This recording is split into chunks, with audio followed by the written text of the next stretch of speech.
وہ ہوا جو چل رہی ہے بہت تیز، وہ اس آگ کو آپ کے گھر تک پہنچا دے گی۔ تو اگر آپ صرف اپنے خول میں رہے، اپنے دائرے میں رہے،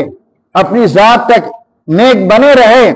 تو باہر جو ماحول بگڑ رہا ہے، ماحول جو خراب ہو رہا ہے، باہر جو گناہوں کی تپش ہے، باہر جو معاصی کی گرمی ہے، باہر جو بے حیائی ہے، باہر جو رشوت کا بازار گرم ہے، آپ کا گھر اس سے نہیں بچ پائے گا، آپ نہیں بچ پائیں گے، آپ کے بچے نہیں بچ پائیں گے۔ آپ تنہا چاہیں اچھے بنے رہیں اور ماحول اچھا نہ ہو تو ایک نہ ایک دن اس ماحول سے آپ بھی متاثر ہوں گے۔ اس کو اس طرح بھی سمجھا جا سکتا ہے کہ آپ رشوت نہیں لیتے، آپ سود نہیں لیتے، اچھی نوکری ہے، اچھی تنخواہ ہے، لیکن آپ کا خرچ بھی اسی حساب سے ہے، باہر کی کوئی آمدنی آپ کی نہیں ہے، تو آپ زندگی گزار رہے ہیں، ٹھیک، ایک جو نارمل زندگی ہوتی ہے وہ آپ گزار رہے ہیں، بہت خوشحال نہیں کہے جائیں گے، کیونکہ جو جائز آمدنی ہے بس وہی آپ کی ہے۔ آپ کے یہاں کھانا پک رہا ہے معمول کے مطابق، آپ کے بچے جو کپڑے پہن رہے ہیں وہ بھی معمول کے مطابق،